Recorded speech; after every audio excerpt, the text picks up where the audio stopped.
Buenas tardes, vamos a iniciar con esta sesión que tiene que ver con el tema de impuestos. Esta es la segunda parte que se llama Disposiciones Generales del Código Fiscal.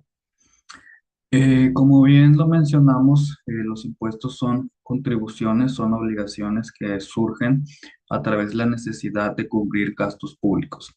Esta es una obligación como nosotros ciudadanos para beneficiarnos a nosotros mismos, esto es entre comillas. Y la Constitución Política de los Estados Unidos Mexicanos señala en su artículo 31 que es obligación de los mexicanos contribuir al gasto de la federación, estados, municipios y el Distrito Federal según sea su residencia, de manera equitativa y que se proporcione en función de lo que la ley establece. De dicho precepto constitucional se desprenden los denominados principios de justicia social o tributaria, los cuales se deben ceñir a todas las contribuciones tales como la generalidad, obligatoriedad, destino del gasto público, proporcionalidad, equidad y legalidad tributaria. ¿Qué significa esto? Significa que la regulación de todo el concentrado de dinero que sea recaudado por los impuestos debe distribuirse de una manera equitativa y vuelvo a lo mismo entre comillas porque sabemos que el gobierno hace mal recursos o mal uso de los recursos actualmente. Sin embargo, con este último gobierno se han venido beneficiando a muchas personas, entre ellos pues la juventud y los adultos mayores, que por cierta parte está bien porque eso hace que la concentración de la riqueza pues ya no quede nada más en unas cuantas manos como en gobiernos anteriores. En relación con el principio de proporcionalidad tributaria, este principio radica en que las contribuciones deben recaer en cada ciudadano en función de su respectiva capacidad económica.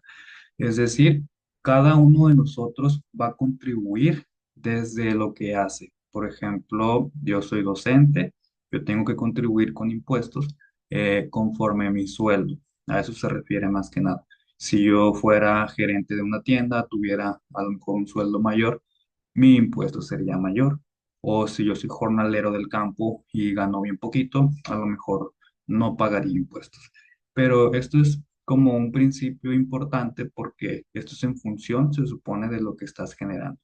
Cosa que no sucedía con gobiernos anteriores, porque empresas grandes, por ejemplo, Sabritas, Barcel, Electra, eran empresas que les quitaban los impuestos. Así tuvieran mucho ingreso, ellos eran mínimo lo que pagaban de impuestos.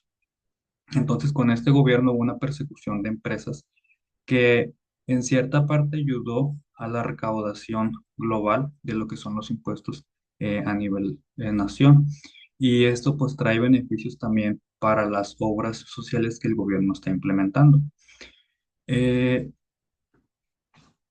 Hay otros principios, por ejemplo, el principio de legalidad, que este pues resume lo que es el aforismo, que se traduce en la necesidad de que el impuesto, para que sea válido, debe estar consignado siempre en una ley. Es decir, yo no puedo inventar impuestos, estos ya están establecidos y deben de apegarse a la parte legal. Es decir, si el IVA está marcado con un 16%, yo como recaudador, porque a lo mejor puedo tener algún comercio, no puedo decir que voy a cobrar el 17% o el 20%, porque eso ya está regulado también por el gobierno. El principio de generalidad, este surge en la redacción del artículo 31 de fracción 4 de la Constitución Política, ya que nos dice que nadie debe estar exento de pagar impuestos. Todos los que tengan alguna capacidad contributiva estarán obligados a pagar el impuesto. Y esto también va para ustedes cuando tengan 18 años, serán pues bienvenidos al mundo de los impuestos, serán ya obligados a formar parte de esto, tendrán que llevar un registro, siempre y cuando tengan un trabajo. Si no trabajan, pues no hay ningún problema, no pasa nada. Pero si llegaran a ustedes a desistir de la escuela y quisieran entrar a trabajar, pues tendrían que darse de alta en Hacienda para que Hacienda les dé un registro y con ese registro van a tomar sus impuestos dependiendo del ingreso que ustedes tengan.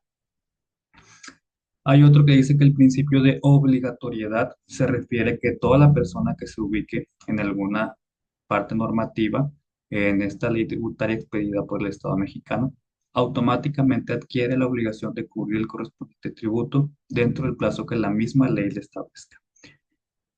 Generalmente cuando nosotros trabajamos para un patrón, el patrón es el que se encarga de deducir esos impuestos de tu sueldo. Aquí no lo hace cada quien, a menos que tú tengas un negocio, que tengas un proyecto, ese tocaría hacerlo a ti. En este caso, pues si tú eres un empleado, el patrón debe de tener un contador que se encarga de hacer la nómina y esta nómina pues ya debe reflejar ese descuento sobre el impuesto que te van a quitar a ti. El patrón paga los impuestos de manera mensual. También cuando termina el año, vamos a hablar de periodos fiscales. El periodo fiscal pues abarca un año completo. En este caso, estamos en el 2024. El año pasado fue el ejercicio fiscal 2023. Ese se tiene que pagar antes del 30 de abril y con una prórroga hasta el 31 de mayo. Es decir, el patrón tiene hasta el 31 de mayo para declarar impuestos de sus trabajadores. Entonces aquí ya no le toca a los empleados, le toca a los patrones. Pero si eres eh, una persona que tiene un negocio, pues sí te corresponde a ti también llevar esas fechas y no pasarte porque está obligatoriedad. Y si no cumples, pues hay penalizaciones ahí. Esto sería la parte 2 en lo que es el Código Fiscal de la Federación. ¿Cuál es la base del código? Pues es el artículo 31, la fracción 4 de la Constitución Política, en donde todos por ser mexicanos tenemos el compromiso con nuestra nación de pagar ese impuesto.